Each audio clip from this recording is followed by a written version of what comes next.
ನಿಗಮ ಮಂಡಳಿ ಆಸೆಯಲ್ಲಿರೋರಿಗೆ ಹೈಕಮಾಂಡ್ ಸರಿಯಾಗಿ ಶಾಕ್ ಕೊಡುವಂತಹ ಕೆಲಸ ಮಾಡ್ತಾ ಇದೆ.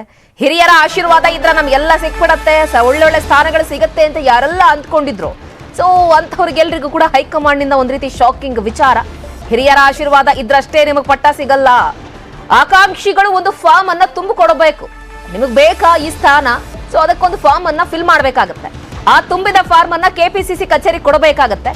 ಕೆಪಿಸಿಸಿ ಇಂದ ಅದನ್ನ ಹೈಕಮಾಂಡ್ಗೆ ರವಾನೆ ಮಾಡಲಾಗುತ್ತೆ. ಹೈಕಮಾಂಡ್ ಫೈನಲ್ ಆಗಿ ತೀರ್ಮಾನವನ್ನ ಕೈಗೊಳ್ಳುತ್ತೆ.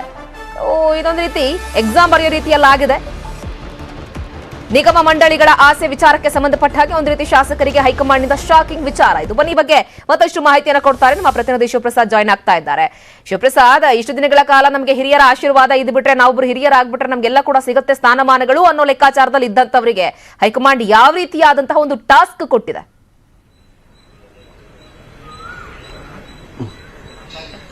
ಈಗ ನಿಗಮ ಮಂಡಳಿಗಳಿಗೆ ಈಗ ಸಾವಿರಾರು ಸಂಖ್ಯೆಯಲ್ಲಿ ಕಾರ್ಯಕರ್ತರಾಗಿರ್ಬೋದು, ಮುಖಂಡರುಗಳು, ಕೆಲವರು ಮಾಜಿ ಶಾಸಕರು, ಹಾಲಿ ಶಾಸಕರು ಎಲ್ಲರೂ ಕೂಡ ಅರ್ಜಿಯನ್ನ ಹಾಕಿರುವಂತದ್ದು. ಆದ್ರೆ ಹೈಕಮಾಂಡ್ ಇದೇ ಮೊದಲ ಬಾರಿಗೆ ಒಂದು ಹೊಸ ರೂಲ್ಸ್ ಅನ್ನ ಕಾಂಗ್ರೆಸ್ ಹೈಕಮಾಂಡ್ ಮಾಡಿರುವಂತದ್ದು. ಯಾರೆಲ್ಲ ನಿಗಮ ಮಂಡಳಿಗಳಿಗೆ ಅರ್ಜಿಯನ್ನ ಹಾಕಿದಿರಲ್ಲ, ಆ ಅರ್ಜಿ ಬೇಡ, ನಿಮ್ಮ ಬಯೋಡೇಟಾಗಳು ಬೇಡ, ಬದಲಿಗೆ ನಾವೊಂದು ಅರ್ಜಿಯನ್ನ ಕೊಡ್ತೀವಿ, ಆ ಅರ್ಜಿಯನ್ನ ಫಿಲ್ ಮಾಡಿ ನಮ್ಗೆ ಕಳಿಸಿ, ನಾವು ಅದನ್ನ ಹೈಕಮಾಂಡ್ ಕಳಿಸಿ ಅವರು ನಿರ್ಧಾರ ಮಾಡ್ತಾರೆ ಅನ್ನುವಂಥದ್ದು. ಆದ್ರೆ ಅರ್ಜಿಯಲ್ಲಿರುವಂತಹ ಅಂಶವನ್ನ ಇಲ್ಲಿ ಪರಿಗಣಿಸಬೇಕಾಗತ್ತೆ. ಅರ್ಜಿಯಲ್ಲಿ 2023 ಕರ್ನಾಟಕ ವಿಧಾನಸಭಾ ಚುನಾವಣೆ ಇದೆಯಲ್ಲ, ಚುನಾವಣೆಯಲ್ಲಿ ಯಾವೆಲ್ಲ ರೀತಿಯಲ್ಲಿ ಇವರು ಪಕ್ಷ ಸಂಘಟನೆ ಮಾಡಿದ್ದಾರೆ, ಪಕ್ಷಕ್ಕೆ ಎಷ್ಟು ವೋಟ್ಗಳನ್ನ ತಂದಿದ್ದಾರೆ ಅನ್ನುವಂಥದ್ದನ್ನ ಕೂಡ ಇಲ್ಲಿ ಮಾನದಂಡವಾಗಿ ಇಟ್ಕೊಳ್ಳಲಾಗಿದೆ.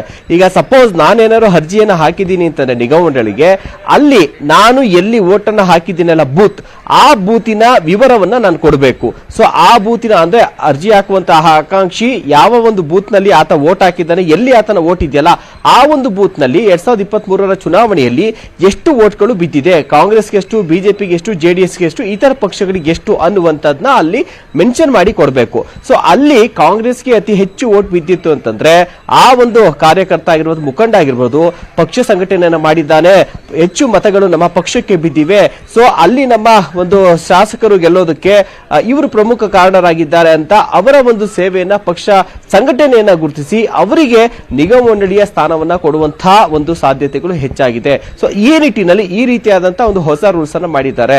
ಈ ಹಿಂದೆ ಏನಂದ್ರೆ ನಿಗಮ ಮಂಡಳಿಗಳಿಗೆ ಯಾರಿಗಾರು ಕೂಡ ಸಿಗಬೇಕು ಅಂತಂದ್ರೆ ಅವರು ಪ್ರಭಾವಿ ಸಚಿವರ ಒಂದು ಬೆಂಬಲಿಗರಾಗಿರ್ಬೇಕಿತ್ತು, ಅಥವಾ ಶಾಸಕರ ಬೆಂಬಲಿಗರಾಗಿರ್ಬೇಕು, ಅಥವಾ ಹೈಕಮಾಂಡ್ ಇನ್ಯಾರ್ದೋ ಒಬ್ಬ ನಾಯಕರ ಒಂದು ಬೆಂಬಲ ಇರಬೇಕಾಗಿತ್ತು. ಈ ಕೃಪಾ ಕಟಾಕ್ಷದಿಂದಾಗಿ ಆಗ್ತಾ ಇದ್ರು. ಆದ್ರೆ ನಿಜವಾಗ್ಲೂ ಕೂಡ ಯಾರು ಪಕ್ಷಕ್ಕಾಗಿ ಸೇವೆಯನ್ನು ಸಲ್ಲಿಸ್ತಾ ಇದ್ದಾರೆ, ಯಾಕಂದ್ರೆ ರಾಹುಲ್ ಗಾಂಧಿ ಅವರು ಕೂಡ ಮುಂಚೆ ಹೇಳಿದ್ರು, ಚುನಾವಣೆ ಮುಂಚೆ, ಈ ಬಾರಿ ಕಾರ್ಯಕರ್ತರಿಗೂ ಕೂಡ ನಾವು ಮುಂದೆ ಅಧಿಕಾರವನ್ನ ಕೊಡ್ತೀವಿ, ಜವಾಬ್ದಾರಿಯನ್ನ ಕೊಡ್ತೀವಿ, ಅಂದ್ರೆ ನಿಗಮ ಮಂಡಳಿಗಳಿಗೆ ಒಂದು ಅಧ್ಯಕ್ಷರು ಅಥವಾ ನಿರ್ದೇಶಕರನ್ನ ಮಾಡ್ತೀವಿ ಅನ್ನುವಂತ ಮಾತನಾಡಿದ್ರು. ಮುಂಚೆ ಎಲ್ಲ ನಿಗಮ ಮಂಡಳಿ ಅಂತಂದ್ರೆ ಕೇವಲ ಶಾಸಕರುಗಳಿಗೆ, ಮಾಜಿ ಶಾಸಕರಿಗೆ ಫಿಕ್ಸ್ ಆಗ್ತಾ ಇತ್ತು. ಆದ್ರೆ ಈ ಬಾರಿ ನಾವು ಕಾರ್ಯಕರ್ತರಿಗೂ ಕೂಡ ಕೊಡ್ತೀವಿ ಅಂತ ಹೇಳಿದ್ದಾರೆ. ಆದ್ರೆ ಲಕ್ಷಾಂತರ ಸಂಖ್ಯೆಯಲ್ಲಿದ್ದಾರೆ, 10,000ಕ್ಕೂ ಹೆಚ್ಚು ಅರ್ಜಿಗಳು ಈಗ ಆಲ್ರೆಡಿ ಹೋಗಿದೆ.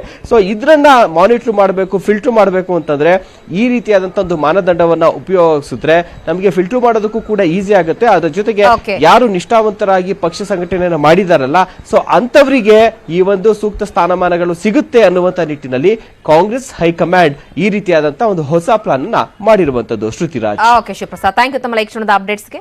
ಸುದ್ದಿ ಮುಂದುವರಿಯುತ್ತೆ ಮತ್ತೊಂದು ಬ್ರೇಕ್ ಆದ್ಮೇಲೆ.